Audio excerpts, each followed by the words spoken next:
রমজানের এটা এমন একটা বরকতের মাস, এই মাসের দ্বারা বাকি 11 মাস টাইট করবা। বলে কেমনে?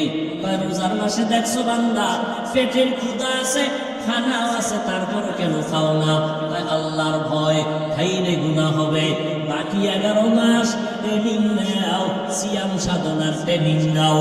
বাকি 11 মাস যখন তোমার সামনে খানা আসবে, ক্ষুধা থাকলে খাইবা না, আগে চিন্তা করবা খানাটা হালাল নাকি হারাম।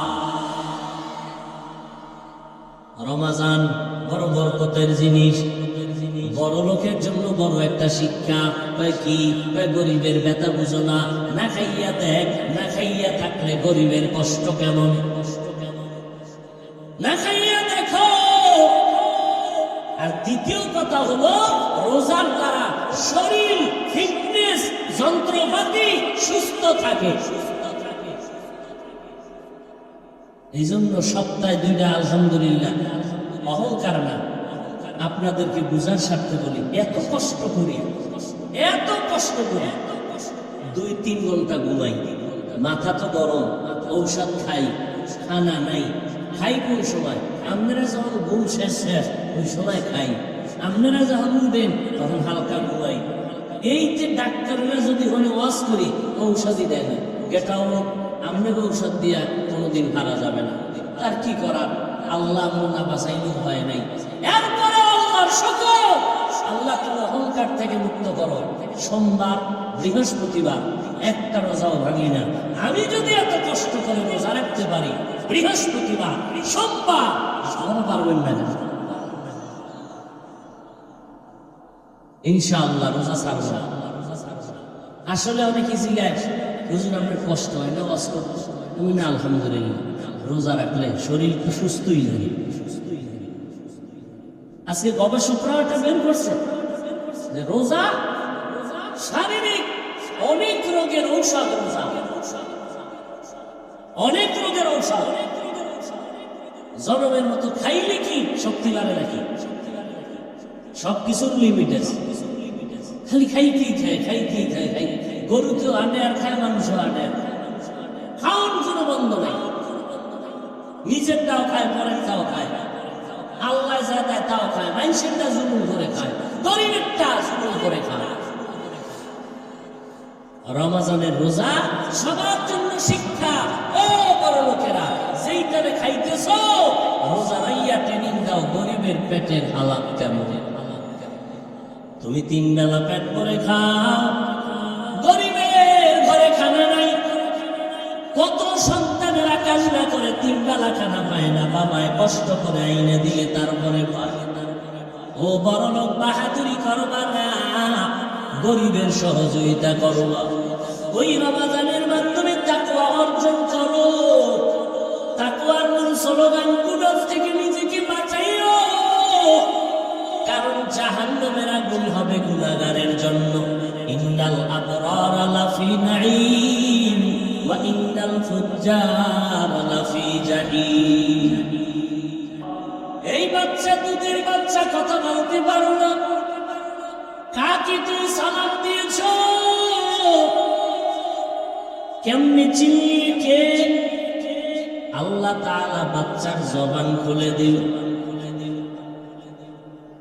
বাচ্চা কথা বলতে পারে না, মাওলায় বলাইলে পারে না।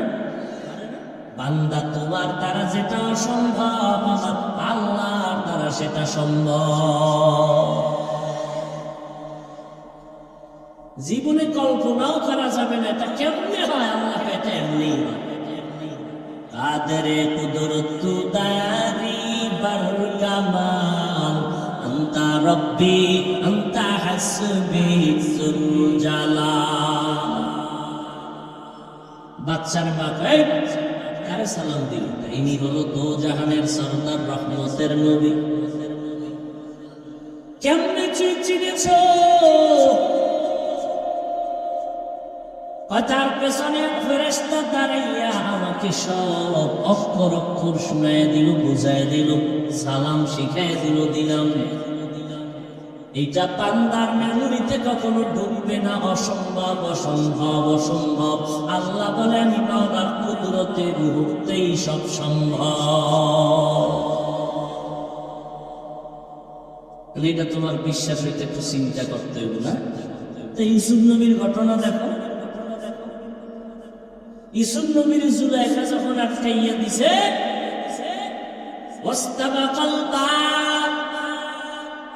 দশজন দৌড় দিছে দরজার দিকে। ইউসুফ নবী দৌড়ায় গুনার থেকে বাঁচার জন্য, জুলাইখা পেছনে দৌড়ায় ইউসুফের গুনার মধ্যে আটকানোর জন্য। নিচে নাই না দেখে জুলাইখার স্বামী আজিজে মিশর দাঁড়ানো।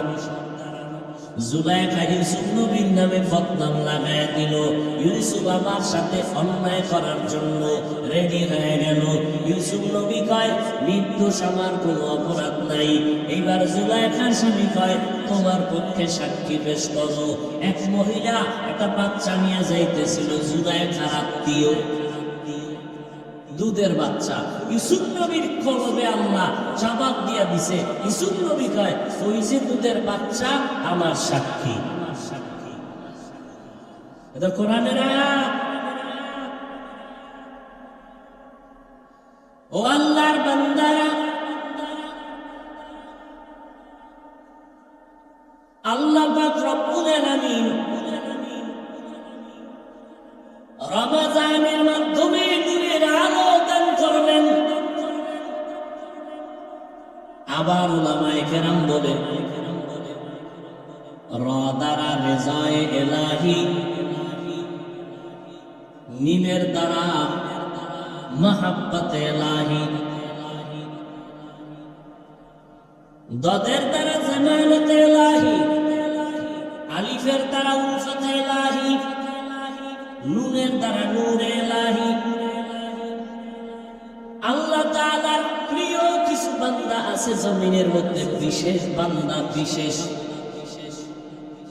এই বিশেষ বান্দাদের এত পাওয়ার, এই পাওয়ার সাধারণ মানুষের মধ্যে নাই। বিশেষ বান্দাদের তরিকাতের লাইনে তাদেরকে মুকাররামিন বলা হয়। এই বিশেষ বান্দাদের জন্য রমজানের হলো রেজায়ে ইলাহি। আল্লাহ এদের উপরে রাজি, এরা আল্লাহর উপরে রাজি। এই বিশেষ বান্দাদের পাওয়ার নিয়ে আলাপ করলে ভিন্ন দিক। এটা বিশেষ বান্দা আল্লাহর কাছে বিশেষ বান্দা পাওয়ারের জন্য টাইটেল কামেল পাশ লাগে না, দাওরা পাশ লাগে না, মাওলানাগিরি লাগে না, কলবটা পরিচ্ছন্ন লাগে। এই বিশেষ পাওয়ারের বান্দাদের পাওয়ার কত, বুখারী শরীফ খুলে পাওয়ার সম্পর্কে মদিনার রাসূল বলে গেছে। এরা যদি পাওয়ার দিয়ে কয় আল্লাহর কসম এখন এটা হবে, আল্লাহ কয় ওই বিশেষ বান্দার কথায় আমি তখন তা করব। আল্লাহ করবেন না কেন? আল্লাহর তো ছেলে মেয়ে কিচ্ছু নেই। আল্লাহর সব থেকে প্রিয় বান্দা। আসমান আল্লাহর কাছে দামি না, জমিন দামি না, কারা দামি? মানুষ। এই বান্দা আল্লাহর কাছে বড় প্রিয়। আবার এই বান্দাদের মধ্যে যারা আমার মাওলার হুকুম মানিয়া জিন্দেগিটা আল্লাহর জন্য করবে, তারা আল্লাহর কাছে আরো বেশি প্রিয়। আমার কাছে আমার প্রিয় ব্যক্তি যা আছে আমি দিতে বাধ্য। আমার আল্লাহর কাছে প্রিয় বান্দা যা চাইবে আল্লাহ কয় আমি দিতে বাধ্য। লাউ আকসামা আলাল্লাহ লা আবাররা, যদি আমার বিশেষ বান্দা কসম খাইয়া বলে এখন এটা লাগবে, আল্লাহ কয় আমি এখন দিব। খাকো বাদ বুয়াতিশ বান্দা বামানে তু মুর্দাবা হাত জিন্দা। এবার আল্লাহ পাক রমজান যারা রোজা রাখবে তাদেরকে একটু খুব মায়া লাগাইয়া বলতে খাইতেছে, বিশাল একটা হুকুম, কঠিন থেকে কঠিন, নামাজের থেকেও যেন কেমন কঠিন, রোজা বড় এক কঠিন আমল, যাকাতের থেকেও বড় কঠিন, হজের থেকেও বড় কঠিন, না খাইয়া থাকার সাধনা এটা বড় কঠিন। আপন খানা দানার সামনে থাকবে, খাইতে পারবি না, শুধু দেখবি। স্ত্রী পাশে থাকবে, কাছে যেতে পারবি না, ফাহেশাত নফসানিয়া, না খাইয়া থাকার সাধনা বড় কঠিন। আল্লাহ ডাইরেক্ট কয় নাই রোজা হুকুম করলাম, ফরজ করলাম। আল্লাহ প্রথমে কইছে ও আমার বন্ধুরা, আগে কইছে বন্ধু। বন্ধু যখন কইছে মোহাব্বত কমছে না বাড়ছে? মোহাব্বত পারলেই মোহাব্বতে বন্ধ বানায় দেয়, যা কয় তাই শোনে। এবার আল্লাহ একটু মোহাব্বত লাগাইয়ে কইছে আমানু ইয়া আইয়ুহান নাস বলে নাই। আল্লাহ বলেন ইয়া আইয়ুহাল্লাযীনা আমানু, ও মুমিনেরা তোমরা আমার প্রিয় বন্ধু। কারণ নামে নামে মিল হলে বন্ধু হয়, মিতা হয়, দোস্ত হয়। কামে কামে মিল হলে মিতা হয়, দোস্ত হয়। তোমার নাম কি? আবুল কালাম, বলে আমার নাম আবুল কালাম। তুমি আমার মিতা, আমি তোমার মিতা। এরকম নাই? আবার কামে কামেও বন্ধু। তুমি কি করো? আমি কন্ট্রাক্টর, আমিও কন্ট্রাক্টর। তুমি আমার বন্ধু, আমি তোমার বন্ধু। আল্লাহ কয় বান্দা তোরা মুমিন, আমি আল্লাহর একটা নির্বাচক নাম আছে মুমিন।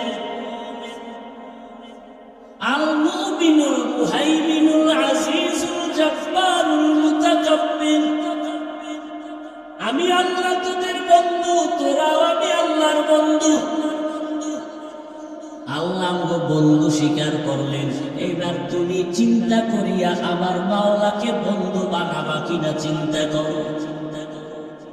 আল্লাহ বন্ধু স্বীকার করে নিছেন, এবার আপনি বানাইবেন কিনা চিন্তা করে এরপরে অ্যানসার দিতে হবে। কারণ বন্ধুর সাথে বন্ধুর মিল থাকা লাগে, নিলে বন্ধুত্ব থাকে না।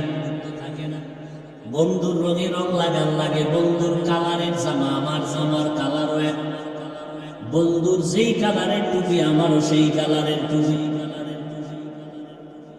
আল্লাহ বন্ধু ডাক দিয়া মোহাব্বত বাড়াইয়া এবার বলতেছেন এই রোজা ফরজ করেছি। না না না, কুতিবা আলাইকুমুস সিয়াম, তোমাদের উপরে রোজা ফরজ করা হয়েছে। করেছি বলে নাই, হয়েছে। তোমরা এটা গ্রহণ করবা কিনা চিন্তা করো। চিন্তায় বসে বন্ধু যখন কইছে তোমার জন্য বিশাল একটা হাদিয়া রেখে দেওয়া হয়েছে, নিবানি। কি কইল? এটা কঠিন হাদিয়া, আগুন না পানি? এইবার আল্লাহ একটু সান্ত্বনা দিয়ে শুনো, তোমারে যেটা দিতেছি হাদিয়া, ভয় পাই না। তোমার পূর্বে যারা বাপ দাদা 14 গোষ্ঠী এদেরও দিয়েছি। এবার সাহস বাড়ছে, ও আমার আব্বা, আমার দাদা, আমার সব যদি পায় তা আমার নিতে আর সমস্যা? আদম নবী রোজা রাখতেন মাসে 3টা, নূহ নবী রোজা রাখতেন 12 মাস,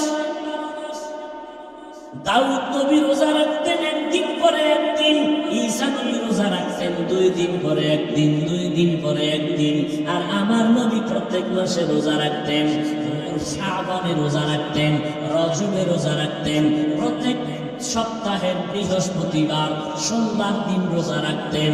এইবার তোমরা উম্মতেরা, আমি আল্লাহর হুকুমটা তোমার উপরে চাপাইয়া দেই নাই। তোমার আব্বা তোমার দাদা সবার উপরে দিছি, তাই না?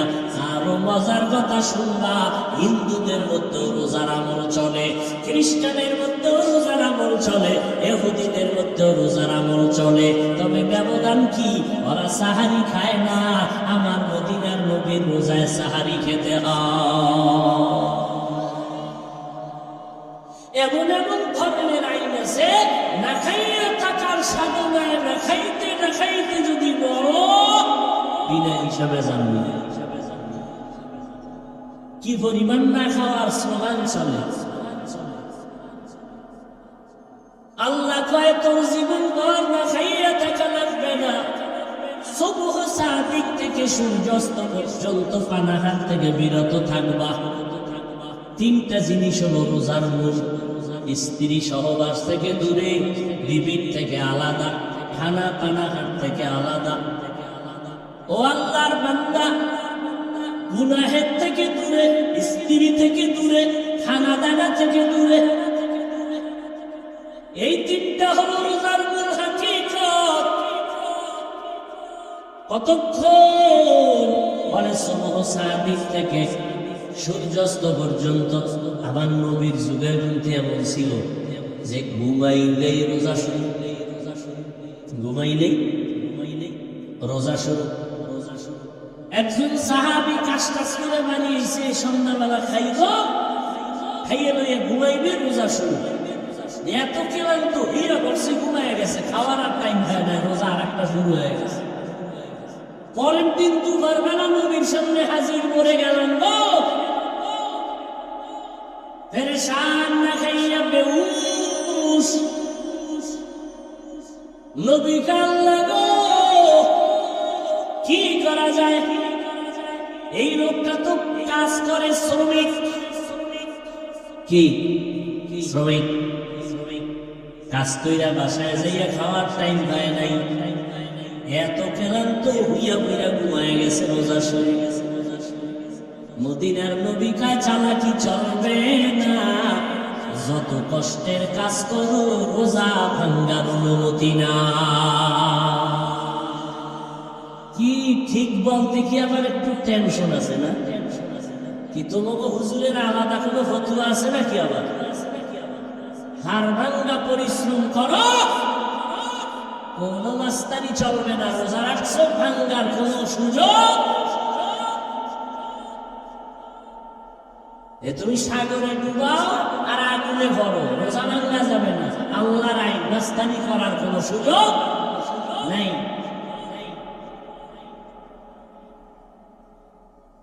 বয়ান করা সোজা, বক্তা হওয়া সহজ, ওয়াজ করা সহজ, কোরআন হাদিস দিয়ে ফতোয়া দেওয়া, মাস্তানি করা সহজ না। মসজিদে ঢুকিয়া মুক্তাদি হইয়া ইমামের পেছনে দাঁড়ানো সহজ, ইমামতি করা সহজ না। ইসলামটারে শেষ করে দিছে রাবারের মতো, যে যে দিক দিয়ে পারে টানে, যে যে দিক থেকে পারে টানে। আপনি এটা ইসলাম মানে অন্ধ হাতি দেখতে গেছে, এক অন্ধ হাতির কান দেখা কয় বাড়ি আইছে। হাতি কেমন? বিশাল একটা, ওই যে ধান ঝাড়ে কিনা কয় দাঁড়ে, কুলা, কুলার মতো। আর এখন তো হাতির পাও ধরে তোর কথা মিশা, কথা কি? হাতি হইল পিলারের মতো, খুঁটির মতো। ইসলামটারে অন্ধের মতো যে যেখান দিয়ে টানে, এইটা ইসলাম। আল্লাহ হেদায়েত দান করুন। উলামায়ে কেরামদের দ্বারা ইসলামের আলো জিন্দা হবে। আমার একদম নামদারি আলেমদের দ্বারা ইসলামের 12টা বাজবে। রাসূলের হাদিস, বনি ইসরাইলের দল 72, মুহাম্মাদের উম্মতের দল 73। একদল জান্নাতে যাবে, বাকি 72 দল জাহান্নামে যাবে। 72 দল জাহান্নামীদের মধ্যে কোনো হিন্দু নাই, বৌদ্ধ নাই, ইহুদি নাই, খ্রিস্টান নাই। 72 দল জাহান্নামী, সব মুসলমান, সব মুমিন। মাত্র একদল মুমিন জান্নাতে যাবে। তারা কারা? নবী বলে যারা শুধু মুহাম্মদকে মানি বলে না, মুহাম্মদের আদর্শের সাথে সাহাবায়ে কেরামদেরকে কলিজা দিয়া মানে তারা।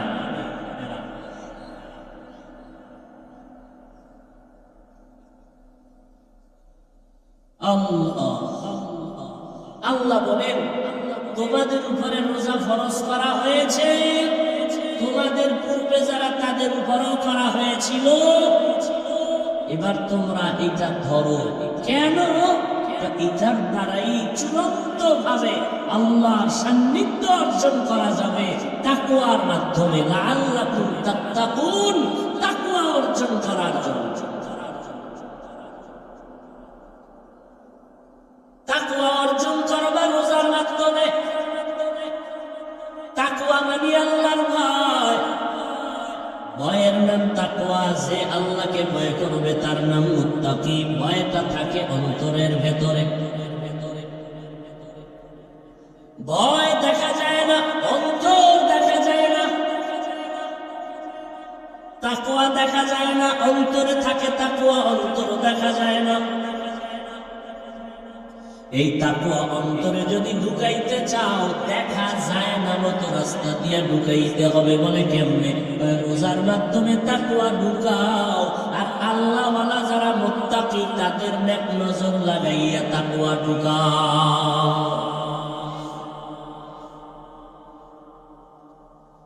রমজানের রোজার দাম কত? বলে অন্য মাসে তুমি একটা ফরজ আমল করবা, ওই অন্য মাসে একটা নফল করবা, এই নফলটা রমজানে ফরজের সমান সওয়াব। আবার রমজানে একটা ফরজ আমল করবা 70 গুণ বেশি। একবার সুবহানাল্লাহ বলবা 1 লক্ষ বার সুবহানাল্লাহর সওয়াব। এত বরকতের মাস, কোরআন নাযিলের মাস। নবী রজব থেকে আমল বাড়ায় দিলেন, শাবান থেকে বাড়ায় দিলেন, কারণ রমজান আসলে যেন আমার কষ্ট না হয়। এবং আল্লাহর কাছে বরকতের দোয়াও চাইতেন, আল্লাহুম্মা বারিক লানা ফি রাজাব ওয়া শাবান ওয়া বাল্লিগনা রমাজান। ও আল্লাহ, রজব ও শাবানে বরকত দান করে দাও, রমজান পর্যন্ত হায়াতটা বাড়াইয়া পৌঁছাইয়া দাও। কারণ রমজানের আগে যেন মরণ না হয়। রমজানে যদি মরণ হয়, কবরে কোনো আযাব হবে না। এই শাবানে আবার একটা বরকতের রাত্র আছে, শবে বরাত আসেনি? লাইলাতুন নিসফি মিন শাবান। কোরআনের আয়াতের দ্বারা এটা দলিল আছে, অসংখ্য হাদিস দ্বারা প্রমাণিত। লাইলাতুন নিসফি মিন শাবান, শবে বরাত বরকত। চাঁদ দেখা কমিটি ঘোষণা দিছে 7 তারিখ মার্চ মাসের দিন যাইয়া রাত, শবে বরাত, লাইলাতুন নিসফি মিন শাবান, বরকতের রাত। এই রাতের ইবাদতের দ্বারা সামনে তুমি নিজের তৈরি করো। যদি কেউ বিভ্রান্ত ছড়ায় শবে বরাত নাই, খবরদার এই বিভ্রান্তে কোনো আল্লাহর বান্দা পড়তে যেন না হয়। খুব সাবধান। শবে বরাত আছে না নাই? কোরআনের আয়াতও তার সমর্থন আছে, হাদিসেও সমর্থন আছে। অতএব বিভ্রান্তে পড়বেন না, সাবধান। তবে চালাকিও করবেন না। শবে বরাতকে পালন করতে যাইয়া মসজিদের মধ্যে জেলাপি খাইয়া, চিল্লা পাল্লা কইরা, 2 রাকাত নামাজ পড়িয়া সারা রাত রাস্তায় বিড়ি টানবেন। আপনি ঘুমায় থাকা 100,000 গুণ ভালো। আপনি ঘুমাইলে সব হইব, এ আকাম না কইরা।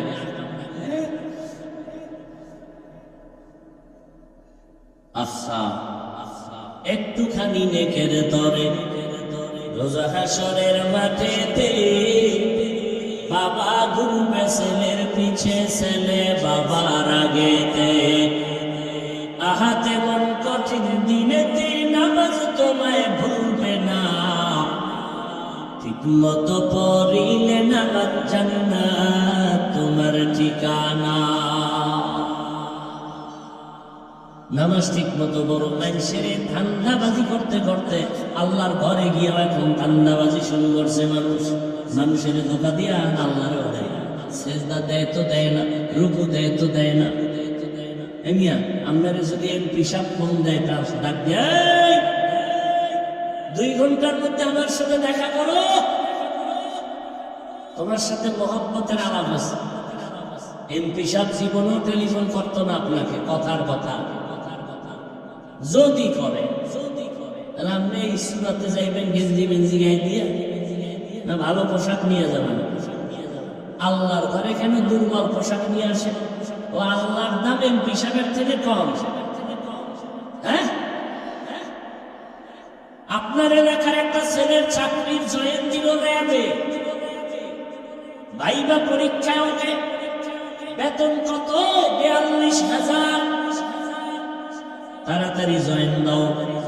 ঠিক আছে স্যার, ওকে স্যার আমার একটা দাবি আছে। কি? আপনি যা বলবেন র্যাবের চাকরি করতে গিয়া সব করব, হার ভাঙ্গা পরিশ্রম করতে বলবেন সব রাজি, তবে আমার ছোট্ট একটা আবদার হলো কালা পোশাক আমি পরবো না, এটার আমি ভয় পাই। কিও জ্ঞানীরা চাকরি ওকে। এবার বুঝুন পোশাকের দাম কত। আবার আমার বাংলাদেশের পোশাক ভারতে গেলে চলবে না, তাদের পোশাকের মূল্য আলাদা। ওরে দুনিয়ার সরকারের পোশাকের যদি মূল্য হইতে পারে, আবার মদিনার নবীর পোশাকের কেন মূল্য হবে না? তুমি প্যান্ট শার্ট টাই লাগাইয়া চাকরি করো পেটের ধান্দায়, কোন আলেম হারাম বলে না, কিন্তু যখন আমার আল্লাহর ঘরে যাও ওই সময় কি মদিনার পোশাকটা পরতে তোমার মনে চায় না? সবই হেসে চালাকি করে উড়াইয়া দিও না রে বাবা। আমার নবীর রেখে যাওয়া সুন্নতের আদর্শ ছাড়া নতুন কোন ভালো থাকলে বলো, যে আদর্শ গ্রহণ করলে সম্মান বাড়ে। আমি মদিনারটা বাদ দিয়া সেইটাই গ্রহণ করব, কসম আল্লাহ। কিন্তু 1500 বছর হয়ে গেল, আজ পর্যন্ত কত কত কত আদর্শের ব্যবসা চলে বাংলাদেশে, সারা দুনিয়ায়। আব্রাহাম লিঙ্কনের আদর্শ, মাও সেতুনের আদর্শ, লেনিনের আদর্শ সবাই সারেন্ডার হয়ে গেল, কারণ কারো আদর্শ মদিনার আদর্শের সামনে উঁচু হতে পারে নাই। বরং কি হয়েছে জানুনি? সব আদর্শগুলো না পাক, আমার মদিনার আদর্শই হলো একমাত্র পাক। ওগো নবীর উম্মতেরা, ওরে আজি দিশাহারা, কোরআন হাদিসের চলো যখন যাহা চায় মনে, নবী বিনে কে দাঁড়াবে সিরাত মিজানে, নবী বিনে কে দাঁড়াবে সিরাত মিজানে। উম্মত কই নবীর সুন্নাত কই? নবীর সুন্নাত হিন্দুরা মানবে না, ইহুদিরা পালন করবে না, খ্রিস্টানেরা পালন করবে না। ও এলাকার মুসলমানেরা, ও কলিজার যুবক ভাইয়েরা, পর্দার আড়ালের আম্মা জানেরা, ও বিট্টু বাবাজি বলো, মদিনার নবীর সুন্নতের আমল কারা করবে? আপনারা মুসলমান না? জোরে কান, আপনারা মুসলমান না? চিন্তা করেন কই তো টেনশনে পড়ছে। যদি মুসলমান হয়েই থাকেন, দাড়ি লম্বা করেন না কেন? মদিনার মহব্বতে টুপি পরেন না কেন? এবার একটু ধাক্কা দেয়, হাফিজ ভাই দাড়ির মধ্যেই কি ইসলাম? আচ্ছা এটা দিলাম বা, এবার টুপি, টুপির মধ্যেই কি ইসলাম? আচ্ছা এটাও বা। পর্দা করেন না কেন? পর্দার মধ্যেই কি ইসলাম? এটাও বা। হালাল খান না কেন? হালালের মধ্যেই কি ইসলাম? ইসলাম না কু যেটা তুই দেখ এটার মধ্যে ইসলাম।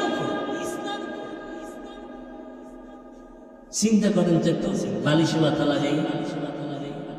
আচ্ছা এরপর আপনার আজাতা আঁকড়াও দিছে, মানুষ যুক্তিতে বুঝলেই তো শেষ। এবার আপনার আকলের কাছে একটু জিজ্ঞাসা করেন, আচ্ছা নবীর আদর্শের কারণ আমরা সম্মান কমতেছে না বাড়তেছে? বলেন। ইহুদিরা দুশ্মনী করে, খ্রিস্টানেরা দুশ্মনী করে, ইসলামের পেছনে, মাদ্রাসার পেছনে, মুসলমানের পেছনে, সমস্ত বিধর্মীদের চক্রান্ত।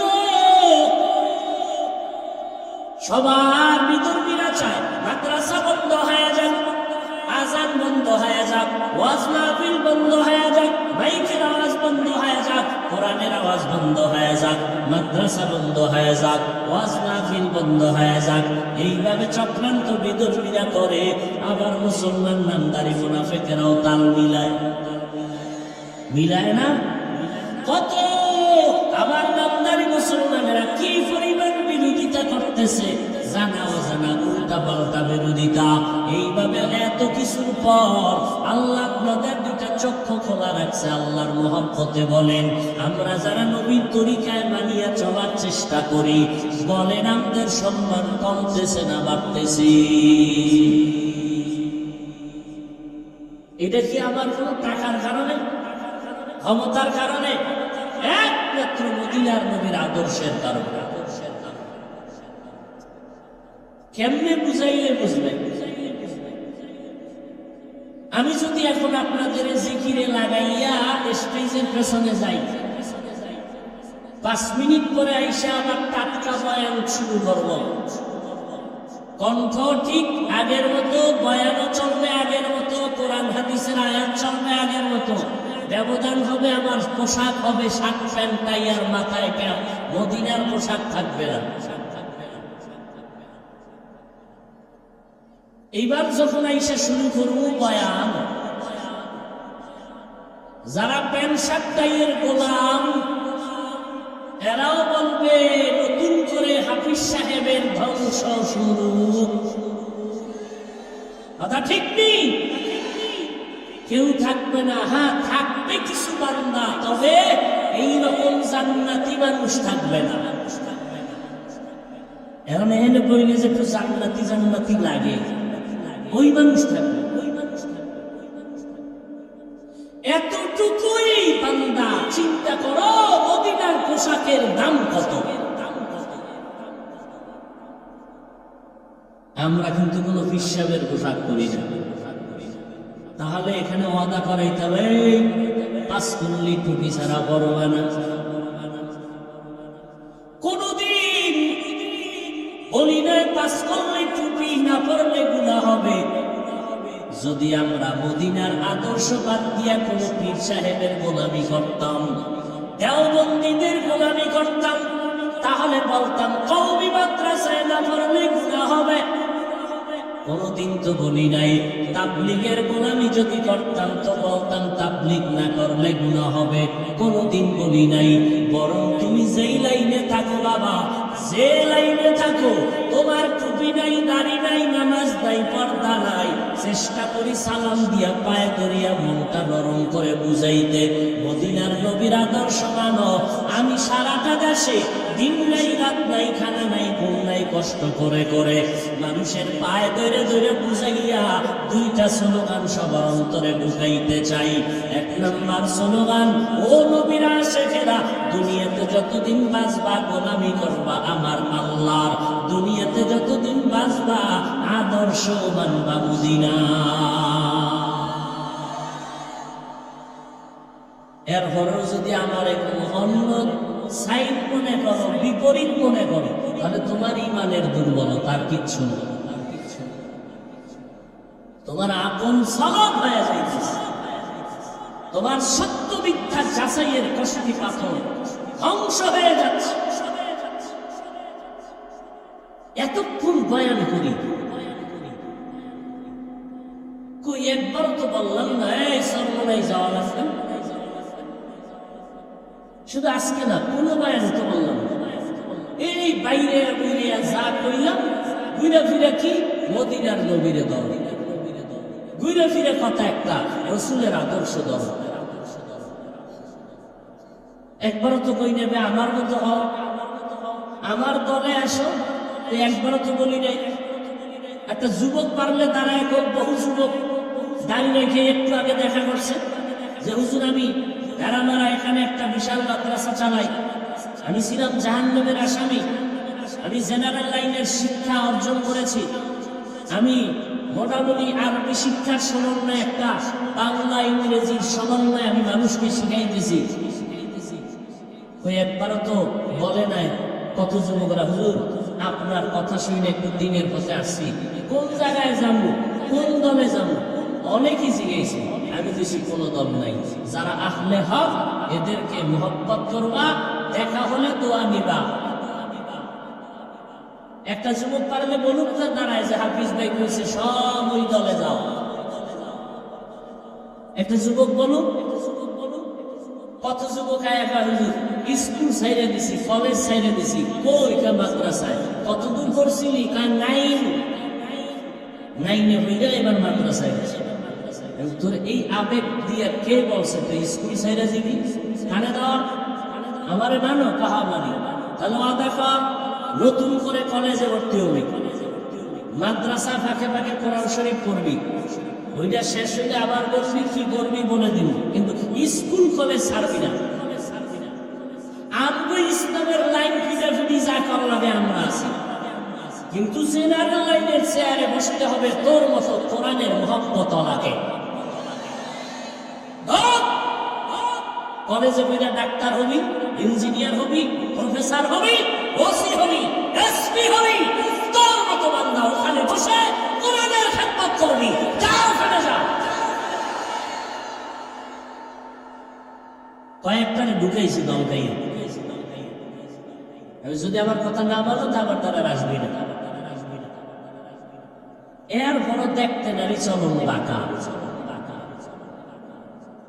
এক সুন্দরী মাইয়ার পিছনে যুবক দৌড়ায়, বারবার কি জানি কয় না, ভুলে গেছো, ইফটিজিং করে।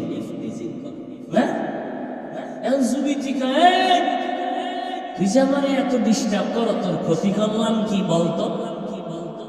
তো তুই ক্ষতি করো নাই, তাহলে আমাকে ডিস্টার্ব করো কেন? যুবক কয় তুই এত সুন্দরী কেন রে?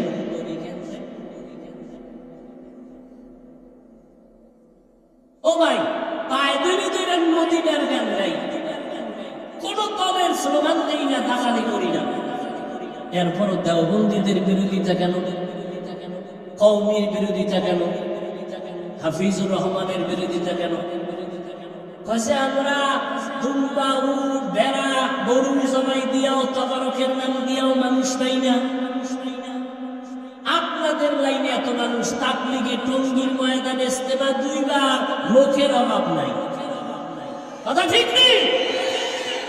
কওমি মাদ্রাসা যত কমাইতে চাই খালি বাড়ে, কি বুঝি না? কি কওমি মাদ্রাসা কমতেছে না বাড়তেছে? লিখে রাখো। বাতিলদের বিরোধিতার কারণে 10 বছরে এদেশে প্রত্যেকটা গ্রামে গ্রামে একটা কওমি মাদ্রাসা হবে। কেন হবে? বিরোধিতা করার কারণে হবে। যদি চাও হবে না, বিরোধিতা ছেড়ে দাও, তাহলে হবে না। মুহাম্মাদের বিরুদ্ধে আবু জাহেলরা ঘরে আর কহে, কেউ মুহাম্মাদের কাছে যাবি না, কয় কেন? তাই পাগল হয়ে গেছে। তাই নাকি? বাবা তাতে কি দেখতে যাবো? কেমন ভাবো, কেমন পাগল দেখতে যাব? দেখতে যায় আর চেহারার দিয়ে তাকায় আর কয় আমাকে মুসলমান বানায়।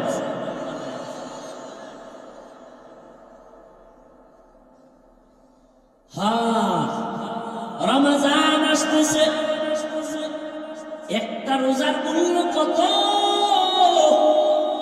একটা রোজার মূল্য কত জানেননি?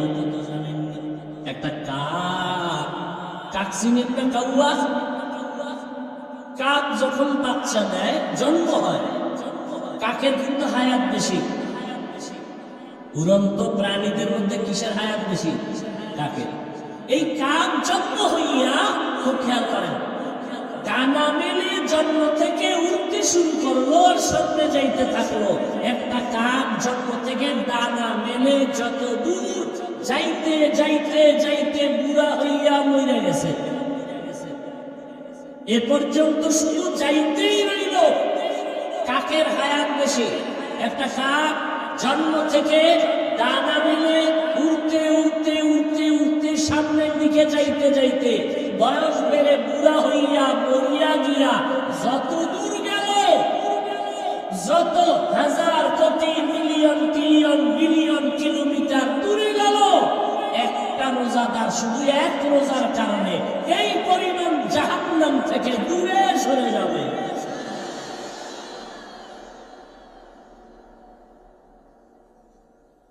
এরপরও যদি কয় রোজায় গেছি,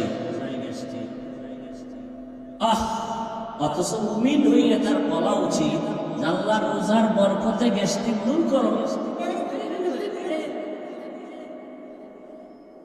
6 বছর বয়স থেকে রোজা ছাড়ি নাই। কয় বছর? আমার একটা বাপ, আমার বাপ মানি আমরা কইতে পারি আজরাইল আজরাইল। এই জীবনে আজকে 2023 ফেব্রুয়ারি আজ দিন পর্যন্ত এমন এক ভাগের বাচ্চা বাপ জীবনে পেনশনটাই দূরের কথা, হাফ প্যান্ট পরায়নি, লঙ্গি পাজামা জন্ম থেকে যেদিন থেকে শুরু করেছি কানি ফারা জামাও পরায় না। এই রমজান দস্তারখান না থাকলে প্লেটে খানা দিতে নেই, মায়ে দিলে মায়ের খবর আছে, দস্তারখান ছাড়া খানা দিছে না। এখনো শরীয়তে এক চুল ডান্ডা হইলে সহ্য করতে পারে না। তো বাবারটা কিছু না পাইলাম হতে চাইছে, উল্টা পান্না সইতে আমারে কত গালি দিতেছ, সব দিতে থাক, কালি না থাকলে কলম কেনার টাকা দিল। কিন্তু নবী নিয়ে বলবি কোনো সার নাই, কোরআন নিয়ে বলবি কোনো সার নেই, কালেমা নিয়ে বলবি কোনো সার নেই, আল্লাহ নিয়ে বলবি কোনো সার নেই। এ বিষয়ে সার দেওয়া হবে না। এক বিন্দু রক্ত থাকা সত্ত্বেও আসছি পৃথিবীতে, একদিন যাব, একদিন পাগলের বংশ হয়ে যাব না, মানুষের বংশ হয়ে মরতে চাও।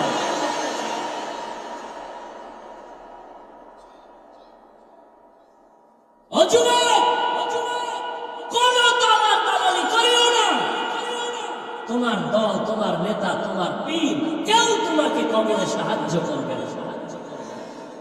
সব ছেড়ে দাও, গোলামি হবে আল্লাহর, আদর্শ হবে মদিনা।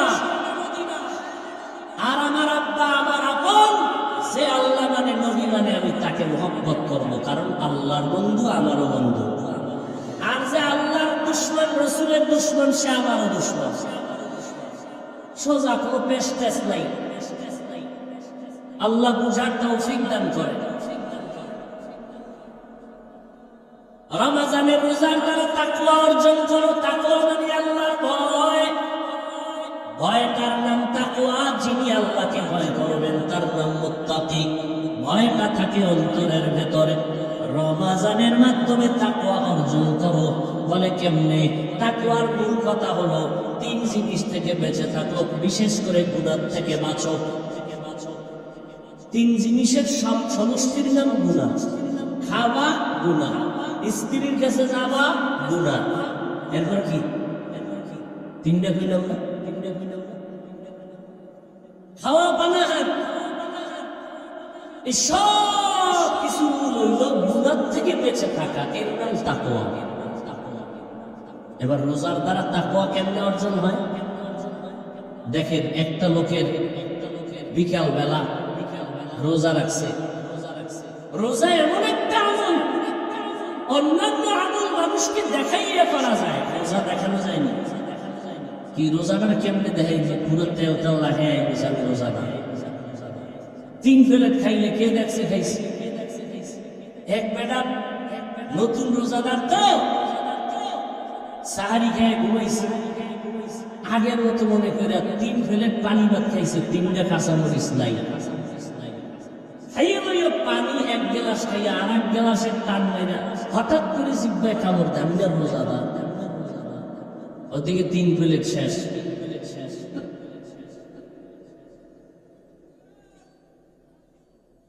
এই যে রোজা, আল্লাহ পাক মাফ করে দিবেন, কারণ সে ইচ্ছা করে খায়নি। রোজা রাখলো বিকাল বেলা, ক্ষুধা বাড়ে না কবে? বিকাল বেলা রোজা রয়ে উম্মা বাড়তে বাড়তে যখন আজানের আধা ঘন্টা বাকি, পাগল হয়েছে, খালি ঘড়ি দেয় কি মুয়াজ্জিন কি নাই, তা আজান দেয় না কি? আরে ক্ষুধা, কারো কাছে বলে না, সামনে খানা অলরেডি, পেটেও ক্ষুধা, পিপাসা, ফ্রিজে ভরা ঠান্ডা পানি টান মারলে 3 লিটার। যদি বলি দরজান খাইয়ে পানি পান কর, কেউ দেখবে না। একটা রোজাদার গলায় ছুরি লাগলে পানি পান করবে না, খানাও খাবে না, অথচ ক্ষুধাও আছে পেটে, পিপাসাও আছে। ও যুবকেরা বলো কারণ আল্লাহর ভয়ের নাম তাকওয়া। 10 জনে ইফতারি খাইবে একসাথে, মসজিদে গেছে, প্লেটের মধ্যে পেঁয়াজ মরিচা দিছে, দেখেই মাথা ধরে, এটা আমার একার লাগে। এই ভাগ করে 10 জনের দিছে, ওদিকটা 300 ওরা রোজাই না বলবে একটা মুড়ি, কেউ একটা মুখ খায়, কেউ তো এরকম করো খায় নুন চাই নুন।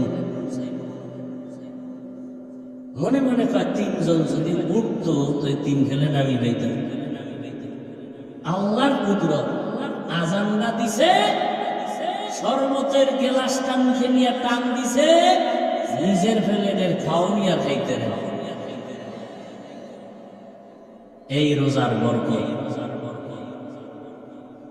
কি পরিমাণ খানা যে ফালায়া দেয়, মানে আন্দাজ করছে 3 জনে খামু সব, বুট মুড়ি দুনিয়ার খানা রেডি কইরা এরপরে 3 ভাগের 1 ভাগ খাইতে পারে। বেরোজাদার কইলে আবার খায় না, হে আজানের আগের থেকে শুরু করে, নামাজ বাদ দিয়া এরপরে খায়।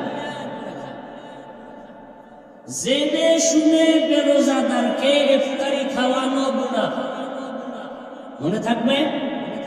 জেনে শুনে যদি জানেন এই লোকটা রোজা রাখে না, তাকে ইফতারি খাওয়ানো গুনাহ গুনাহ গুনাহ,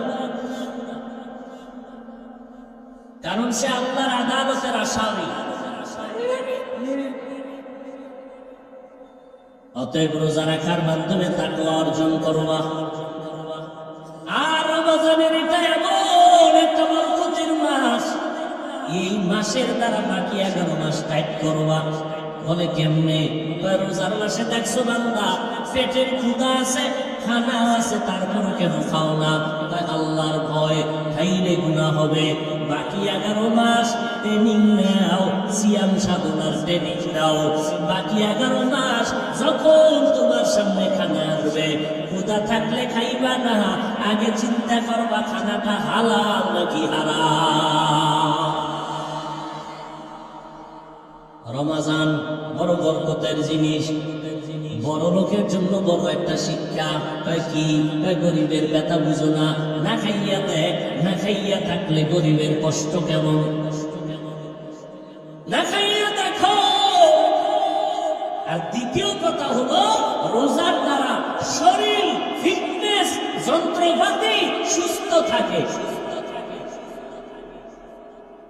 এই জন্য সপ্তাহে 2টা আলহামদুলিল্লাহ। অহংকার না, আপনাদেরকে বুঝার স্বার্থে বলি, এত কষ্ট করি, এত কষ্ট করি, 2-3 ঘন্টা ঘুমাই, মাথা তো গরম, ঔষধ খাই, খানা নাই। খাই কোন সময়? আপনারা যখন ঘুম শেষ ওই সময় খাই, আপনারা যখন উঠেন তখন হালকা ঘুমাই। এই যে ডাক্তাররা যদি হলে ওয়াজ করি, ঔষধই দেয় না, এটাও আপনাকে ঔষধ দিয়া কোনোদিন পারা যাবে না। তার কি করার? আল্লাহ বাঁচাইনি, উপায় নাই। এরপরে আল্লাহর শকর, আল্লাহ তুমি অহংকার থেকে মুক্ত করো। সোমবার, বৃহস্পতিবার একটা রোজাও ভাঙি না। আমি যদি এত কষ্ট করে রোজা রাখতে পারি, বৃহস্পতিবার, সোমবার, আপনারা পারবেন না? ইনশাআল্লাহ রোজা ছাড়ব না। আসলে অনেকে জিজ্ঞাসা, হুজুর আপনার কষ্ট হয় না ওয়াজ করতে? তুমি না, আলহামদুলিল্লাহ রোজা রাখলে শরীর সুস্থই যায়। আজকে গবেষকরাও এটা বের করছে যে রোজা শারীরিক অনেক রোগের ঔষধ। রোজা অনেক রোগের ঔষধ। জড়বের মতো খাইলে কি শক্তি বাড়ে নাকি? সবকিছুর লিমিট আছে। খালি খাইতেই যায়, খাইতেই যায়, গরু তো আনে আর খায়, মাংস আনে আর খাওয়ান কোনো বন্ধ নাই। নিজেরটাও খায়, পরেরটাও খায়, আল্লাহ যা দেয় তাও খায়, মানুষেরটা জুলুম করে খায়। গরিবেরটা জুলুম করে খাও। রমজানের রোজা সবার জন্য শিক্ষা। ও বড় লোকেরা, যেই তেলে খাইতেছো রোজা রাইয়া ট্রেনিং দাও গরিবের পেটের হালাত কেমন। 2-3 বেলা পেট ভরে খাও, গরিবের ঘরে খানা নেই। কত সন্তানেরা কান্না করে 3 বেলা খানা পায় না, বাবায় কষ্ট করে আইনে দিলে তারপরে পায়। ও বড় লোক, বাহাদুরি করবা না, গরিবের সহযোগিতা করবা। ওই রমজানের মাধ্যমে তাকওয়া অর্জন করো। তাকওয়ার মূল স্লোগান গুনাহ থেকে নিজেকে বাঁচাইও, কারণ জাহান্নামের আগুন হবে গুনাহগারের জন্য। ইন্নাল আবরারা লাফি নাঈম ওয়া ইন্নাল ফুজ্জারা লাফি জাহিম। ও পর্দারা, আব্বা জানেরা, ও যুবকেরা, ও বৃদ্ধ বাবাজিরা, কয়েকদিনের দুনিয়াতে বাহাদুরি করবারে বাবা। দুনিয়া কিছুই না। এই বয়সে কত যুবকের লাশ কবরে রাখলাম, কত যুবকের জানাজা পড়াইলাম। আজকে তুমি এখানে বয়ান শুনতেছো, না জানি আগামীকাল এমন সময় হতে পারো তুমি হসপিটালের রোগী। আমার মাওলা কখন জানি কি করবে বলা যায় না। এই শাবান মজবুতের মাস, আমার মাওলার কাছে তুমি গুনাহ করে ফেলছো, তওবা করো। আমার আল্লাহ তোমার মতো স্বার্থপর না।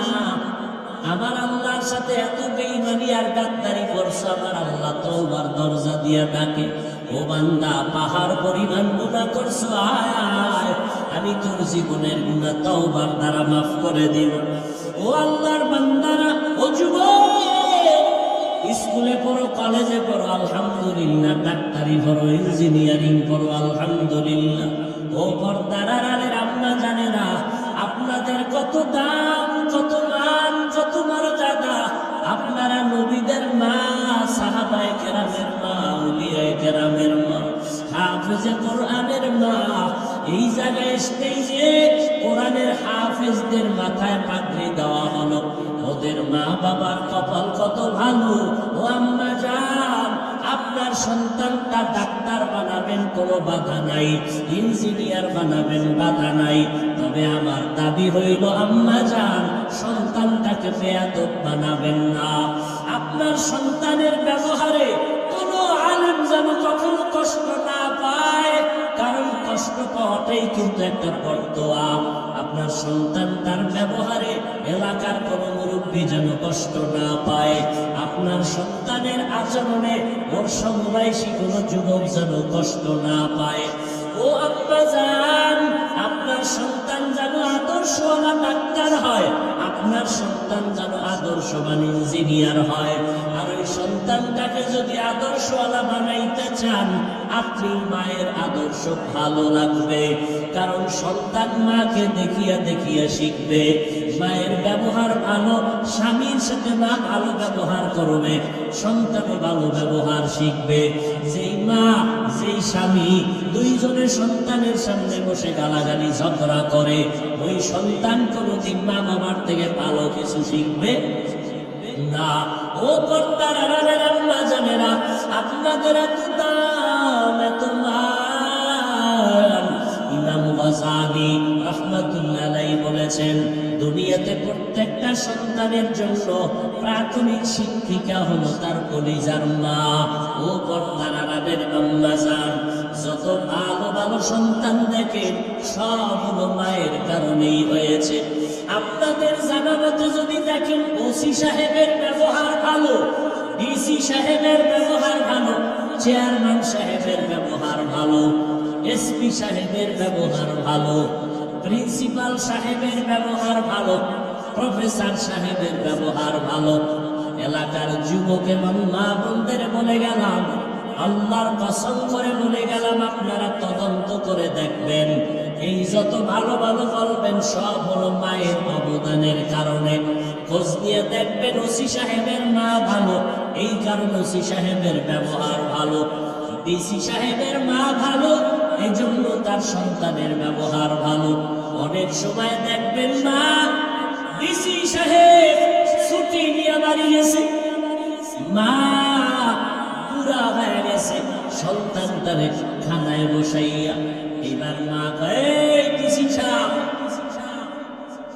তুমি আমারে চিনোনি? আমি তোমার মা। কয়, হ্যাঁ মা। মস্কারি করেন? মা বলে, ও বাবা, আজকে একটা দাবি করবো তোমার কাছে। মা বলেন, কি দাবি? আল্লাহ তোমারে সম্মানের চেয়ারে বসাইছে, তুমি আজকে পিসি হইয়া সম্মানের চেয়ারে বসছো। আমি মায়ের একটা দাবি হলো, যতদিন সম্মানের চেয়ারে বসবা কোনদিন হারাম টাকা খাবা না। এরম মা কয় না? কয়। আর একটা দাবি, এই সম্মানের জায়গায় বৈশা কখনো জুলুম করবা না গরিবের উপর। ডিসি সাহেব মায়ের কথা কয়, মা আমি রাখবো, আমার জীবনের দাবি বা তোমার কথা ফালাবো না। যখন চেয়ারে বসি টাকার বস্তা যখন আসে, কয় খবরদার, মায়ের কথা মনে পড়ে গেছে, মরিয়া গেলে যাব, আমার মায়ের কথা আমি অমান্য করবো না, সরাইয়া নিয়ে যাও, এক টাকাও হারাম খাবো না। এইরকম মা সন্তানের যদি বুঝায়, ওই সন্তান ভালো না হইয়া পারে না। এরে আম্মা জান, আপনার স্বামী চাকরি করে, বেতন কত? 22,000 টাকা বেতন। যদি দেখেন মাস শেষে 1,000 টাকা বেশি, আম্মা জান যদি জিজ্ঞাসা করে 1,000 টাকা বাড়লো কেন? স্বামী প্রথম জবাব দিলে একজনে হাতিয়ে দিছে, পরের মাসে আরো 2,000 বেশি, এবার বাড়লো কেন? আম্মা জান যদি ঠান্ডা মেজাজে স্বামীরে হাসি মুখে বুঝাইতে থাকে, স্বামী একদিন সত্য কথা বলতে বাধ্য হবে, বিবি গো 22,000 টাকা বেতন, 5,000 টাকা অন্যভাবে আনছি। স্বামীর হাতটা ধরে যদি মা পায়, ও স্বামী আমার, না খাইয়া থাকতে রাজি, তারপর হারাম খাইয়া রক্ত গোশত না পাক করবো না রে স্বামী, তুমি ওয়াদা দাও কোনদিন হারাম টাকা আমার ঘরে আনবা না। আম্মা জানেরা যদি বলে, এই জমিনে একটা স্বামীও হারাম টাকা খাবে না। তাহলে মায়ের অবদান আছে না নাই? ও পর্দার আড়ালের আম্মা জান, সাহাবায়ে কেরামদের কত দাম, এরপরও তারা জীবন ভর কান্না করেছেন, কবরে কি উপায় হবে? ও আম্মা জান, আপনি যেদিন মরে যাবেন, এলাকার মহিলারা এসে আপনারে গোসল করাইয়া কবরে নিবে, 5টা সাদা কাপড় পরাইয়া। কেউ জানবে না কোন বাড়ির কোন মহিলা, কেউ নামও নিবে না। কিন্তু একটা আদর্শ সন্তান যদি রাখিয়া যান, কোরআন পড়াইয়া ডাক্তার বানায় যান, ওই সন্তানের ব্যবহারে এলাকার মানুষ শুধু সন্তানের দোয়া করবে না, সন্তানের উসিলায় মা আপনিও কবরে দোয়া পাইতে থাকবেন।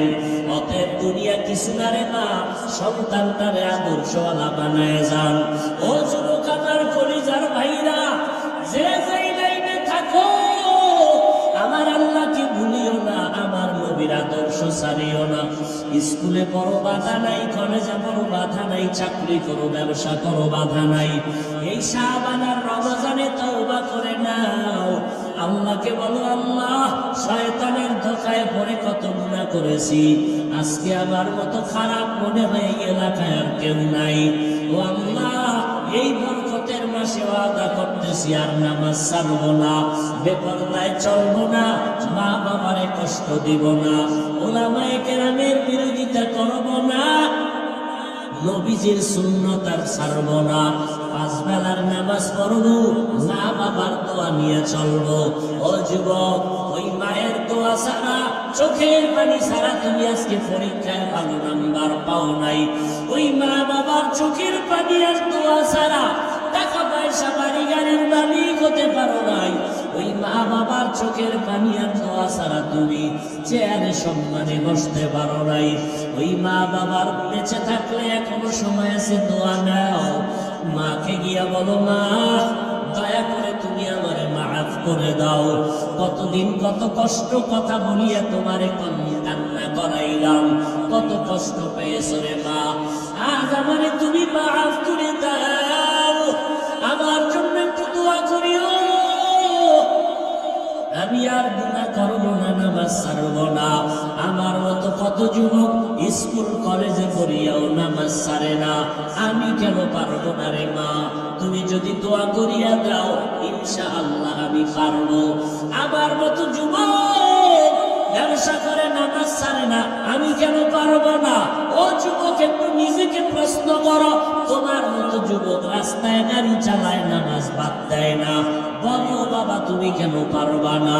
তোমার মতো যুবক ময়দানে কৃষি কাজ করে, নামাজ ছাড়ে না, নদীর মধ্যে মাছ ধরে, নামাজ ছাড়ে না, তুমি কেন পারবা না রে বাবা? আজকে যে মাহফিলে আসছি, এই বেটা তুমি এলাকায় যে বয়ানে আসছি, এই যে রানা, এই যে আমার বাম পাশে বসা, এদের হালাত তো তোমরা জানো। জীবনে মসজিদে যায় নাই, মাদ্রাসায় যায় নাই, এরা এত বড় খারাপ লাইনে ছিল, নামাজ নাই, রোজা নাই। আজকে আল্লাহ তাদেরকে এমন হেদায়েতের মালা গলায় পরাইয়া দিলেন, আজকে মাদ্রাসা চালাইতেছে, কত ছাত্রী মাদ্রাসায় পড়ে হাফেজ হয়ে গেল। নিজেরা হাফেজ হইতে পারে নাই, নিজেরা হাফেজ হয় নাই, মাদ্রাসায় পড়ে নাই, ছিল জাহান্নামের রাস্তায়, অযথা গুনার কাছে টাকা পানত, বিড়ি টানত, আরো কত নেশা পান করত, জুয়া খেলত, কত অপরাধ করত। আজকে আল্লাহ এমন হেদায়েত দিছে যে তাদের মাধ্যমে মাদ্রাসা হচ্ছে আর এখান থেকে হাফেজ বের হচ্ছে। কেমনে বুঝাইতাম রে বাবা? আসলে কপাল খারাপ। আমার নবী 13টা বছর বয়ান করিয়াও আবু জাহাল রে কালেমা পড়াইতে পারে না। ও পর্দার আম্মা জান, ও যুবক, কপাল বুঝি খারাপ।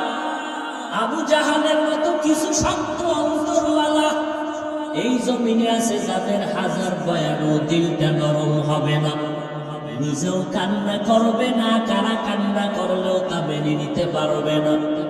এমন কপাল পরা জমিনে আছে, নিজেও দাড়ি রাখবে না, যারা দাড়ি রাখবে তাদেরকেও পছন্দ করবে না।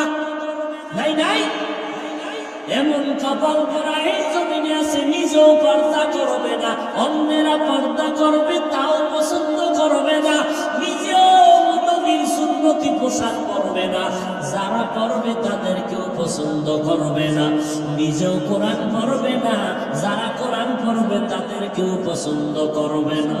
ও পর্দার আড়ালের মা, আপনারা কত দূর থেকে টাকা পয়সা খরচ করিয়া ভাড়া দিয়া বয়ান শুনতে আসলেন, আপনাদের দেওয়ার মতো কিছুই নাই। আমি মুসাফির দোয়া করে গেলাম রে মা, আমিও তো আপনার মায়ের মতো একটা সন্তানের মায়ের সন্তান রে মা। আপনার আজকে হাফিজুর রহমানের বয়ান শুনতে আসেন, আমার এলেম নাই, আমল নাই, কিছুই নাই, আমি একটা জাহান্নামের আসামি। ও মা, আপনাদের দোয়া নেওয়ার জন্য আসছি। আল্লাহ যদি আমার মাফ না করে আমার উপায় নাই। ও পর্দার আড়ালের মা, আপনার মনটা কি চায় না একজন আলেমের মা হইয়া কবরে যাবে, একজন হাফেজের কোরআনের মা হইয়া কবরে যাবে? আপনার সন্তানের কাছে মানুষ দোয়ার জন্য দৌড়াবে রে মা, কোন দিন মরণ হবে জানা নাই। ও মা, আপনিও তো মায়ের গর্ভে আছেন, আপনার মা কই চলিয়া গেল, আপনার বাবাই কই চলিয়া গেল, আপনার দাদাই কই চলিয়া গেল,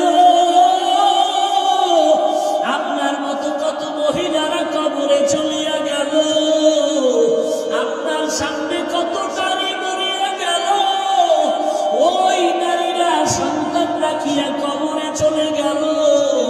সন্তানেরা ঈদের সময় মা মা কইয়া কাঁদে, ঈদের সময় খুঁজে আমার মা কই, আমার মা নাই। অন্তরে ভয় লাগে না? ওই সন্তানের মানুষ না বানাইয়া কই যাবে? ও বাবু, আল্লাহর কাছে চোখের পানি ছেড়ে কাঁদে, আল্লাহর কাছে বলিয়েন, আল্লাহ একটা আদর্শ সন্তানের মা বানাইয়া দাও। ও মা, আপনার সন্তানটারে আদর্শওয়ালা বানাইয়া ডাক্তারি করার বাধা নাই। আপনার সন্তান যদি এমন হয়, আপনার সন্তান স্কুল কলেজে পড়ে কিন্তু এলাকার মানুষেরা বর্তমান করে, আপনার সন্তানের ব্যবহারটা এত খারাপ, এলাকার মুরব্বীরা বর্তমান করে মরিয়া যাওয়ার জন্য, আপনি এমন সন্তানের মা হইলেন যেই সন্তানটার ব্যবহারে এলাকার সবাই বেজার, আপনার সন্তানের ব্যবহারে সবাই অতিষ্ঠ হয়ে গেল। আপনার সন্তানের ব্যবহারে আপনিও খুশি না, আপনার সন্তানের ব্যবহার এত খারাপ যে বাবাও খুশি না, মাও খুশি না, আপনার ঘরের কেউ খুশি না। ও মা, এমন একটা সন্তান যদি রাখিয়া যান, এই সন্তানের বর্দোয়া মানুষে করবে, আপনারাও কবরে গিয়া শান্তি পাবেন না। আপনার সন্তানটারে ডাক্তার বানান, ইঞ্জিনিয়ার বানান, অনুরোধ করে গেলাম, নিষেধ নাই, তবে আদর্শ আলা বানাইয়া যান। পারলে সন্তানের হাতটা ধরিয়া বলবেন, ওগো বাবা, আমি মা কোন দিন মরে যাবো জানা নাই, তোর কাছে আবার অনুরোধ, তুই স্কুল কলেজে পর বাধা নাই, তবে বাবা আমি মায়ের দাবি, তুই 5 বেলার নামাজ আর ছাড়বি না, তুই কোনদিন আর আলেম ওলামাদের বিরোধিতা করবি না, মুরব্বীদের সামনে খারাপ আচরণ করবি না।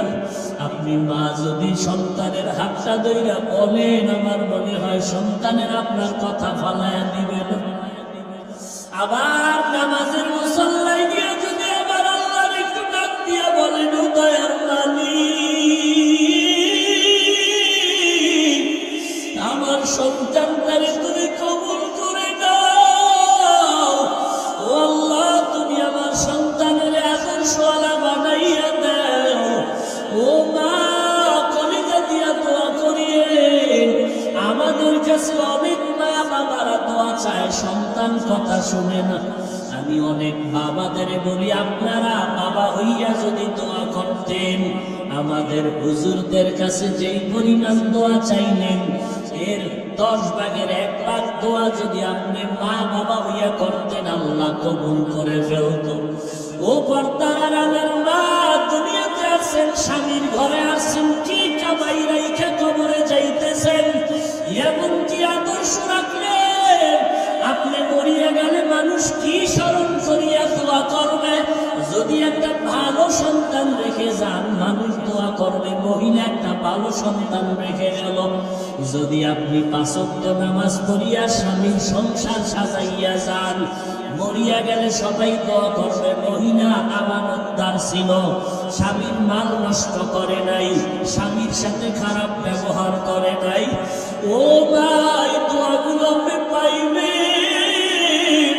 আমি আপনার সন্তানের মতো হইয়া বলে গেলাম, ওই পিছনে যদি অপরাধ করিয়া থাকে, আজকে আল্লাহর কাছে একটু চোখের পানি ছাড়িয়া দোয়া করেন আর কাঁদেন। গুনার কারণে যদি দিলটা শক্ত হয়, চোখে পানি না আসে, আবার আল্লাহকে বলেন, আল্লাহ কান্নাওয়ালা চক্ষু দাও।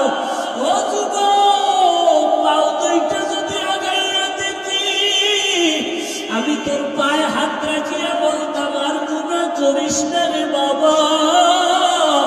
ওরে আমার পাওনার কালামের মিথ্যা মনে করিও না রে যুবক, আমার আল্লাহর আযাবের কথা মিথ্যা মনে করিস না রে বাবা। ওরে সাহাবায়ে কেরাম এত পরিমাণ আমলটি কান্না করতে পারে, তুমি কেন কাঁদবা না রে বাবা? আরে ওলামায়ে কেরাম, আল্লাহওয়ালারা জীবনভর যদি কান্না করেন, তাহাজ্জুদ করিয়াও, তোমার তো নামাজ নাই, রোজা নাই, দাড়ি নাই, টুপি নাই, তোমার কি পরিমাণ কান্না করা দরকার? আজকে ডানে বামে তাকাইয়া দেখাও, কিন্তু তোর অন্তরে লজ্জা লাগে না? দেখ কত যুবকের চোখে পানি। ওরে তোর চোখে কেন পানি নাই রে যুবক? ওরে মা বাবার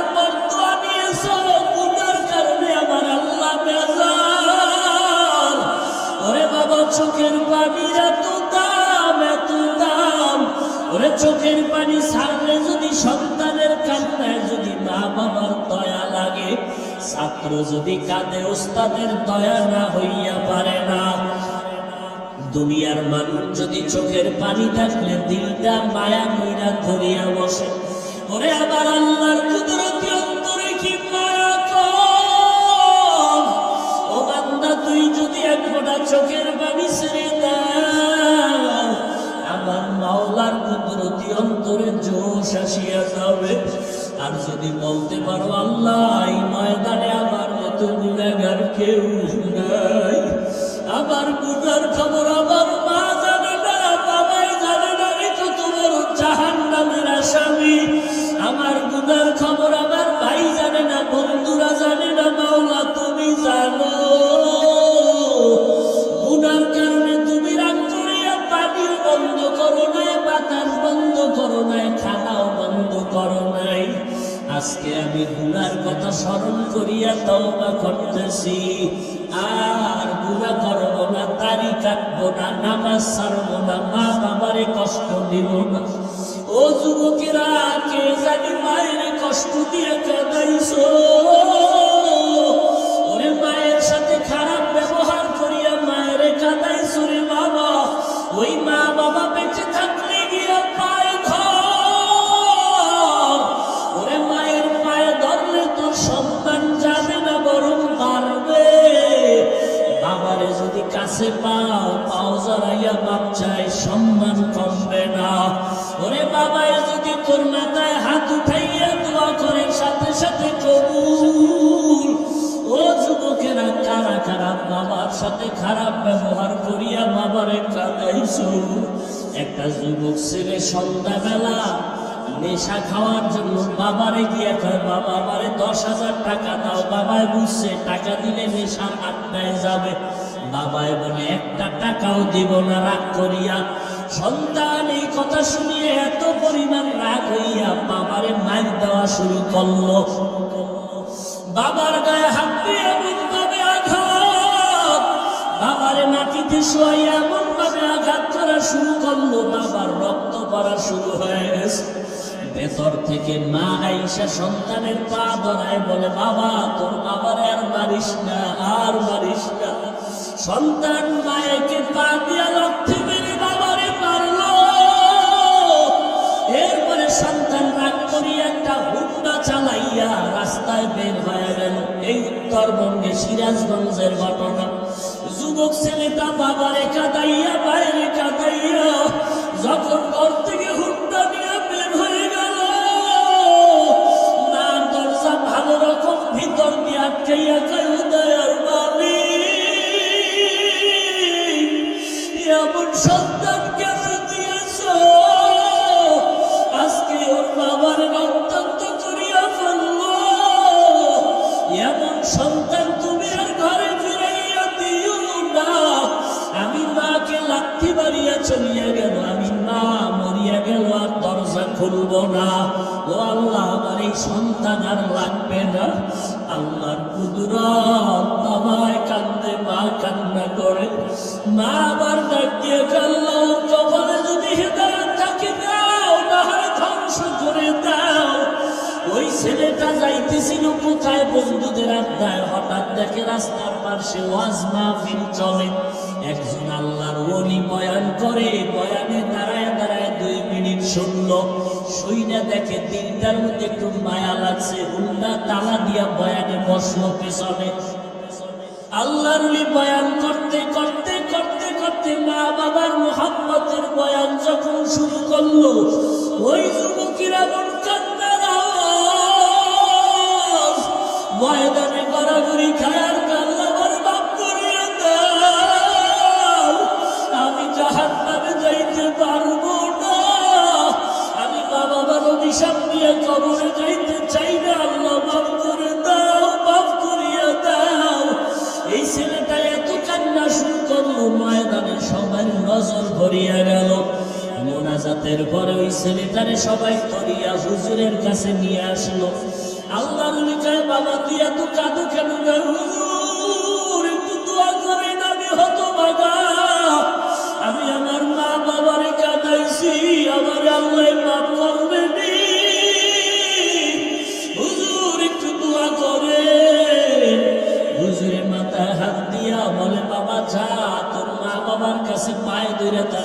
মাপ চা। ছেলেটা বুন্দা নিয়ে কান্না করিয়া রাতের গভীরে দরজায় গিয়া দাঁড়াইয়া এইবার দরজা দিয়ে ডাকে আর করবা দরজা খুলো, আমি তোমার সন্তান আসছি। মা আওয়াজ দেয় না, বাবাই নাই।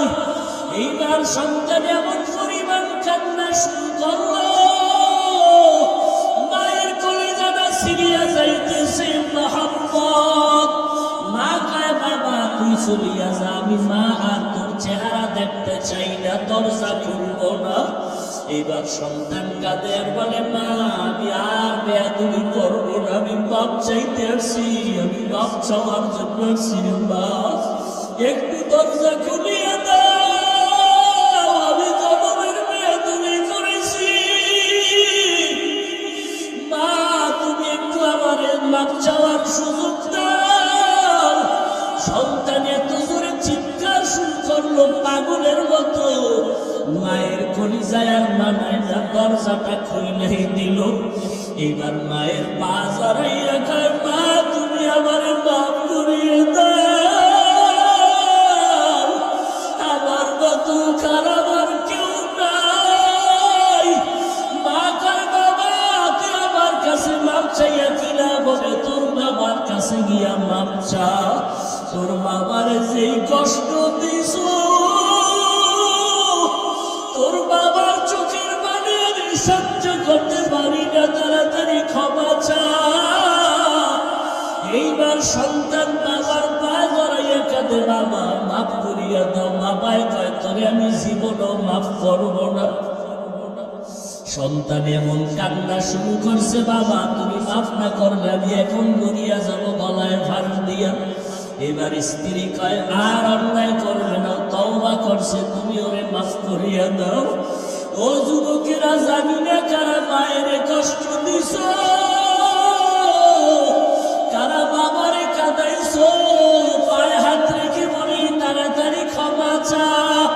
ও বাবাজিরা যদি কারো বাবা এখানে থাকে, আপনার পাশে সন্তান থাকলে দয়া করে মাফ করিয়া দিন, কারণ আপনার সন্তান কষ্ট পাবে, আপনি মা বাবা সইতে পারবেন না।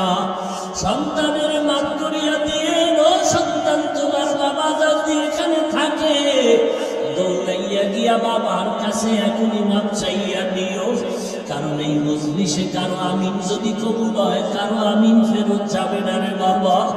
এই ময়দানে বাবা থাকলে মাপ চাইয়া দাও। ওরে বাবায় যদি এই মুহূর্তে মাথায় হাত দিয়ে দেয়, আমার মাওলার আরশটা খুশি হয়ে যাবে রে বাবা। আল্লাহর কাছে দুই ফোঁটা চোখের পানি ছেড়ে কাঁদো, আর জীবনে দাড়ি কাটবা না, নামাজ ছাড়বা না, ওলামায়ে কেরামের বিরোধিতা করিয়া গুনাহগার হবা না। এখনই তওবা করো আর আমার মাওলার কাছে বলো আল্লাহ মরিয়া গেলে আর নামাজ ছাড়বো না, দাড়ি কাটবো না, বেপরদায় চলবো না। আল্লাহ তাআলার কাছে দোয়া করো, আমিও আপনাদের দোয়া চাই। আল্লাহ যেন এই বিপদ মুহূর্তে যত মুসিবত আসুক না কেন ইখলাসের সাথে নিরাপদে দ্বীনের খেদমতের জন্য যেন আল্লাহ কবুল করেন।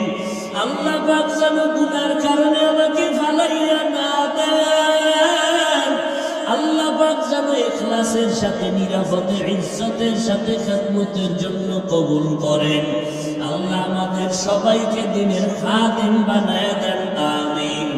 আলহামদুলিল্লাহি রাব্বিল আলামিন, والصلاة والسلام على سيد الأنبياء والمرسلين وعلى آله وأصحابه أجمعين।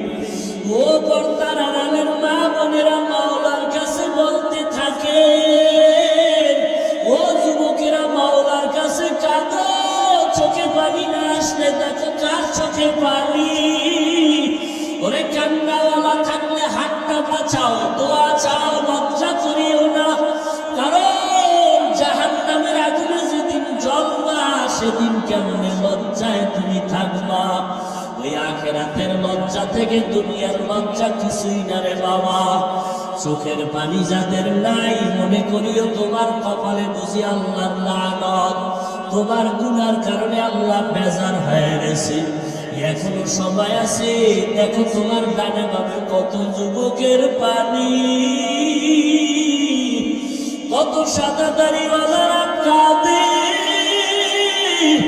ও যুবকেরা একটু কাঁদো,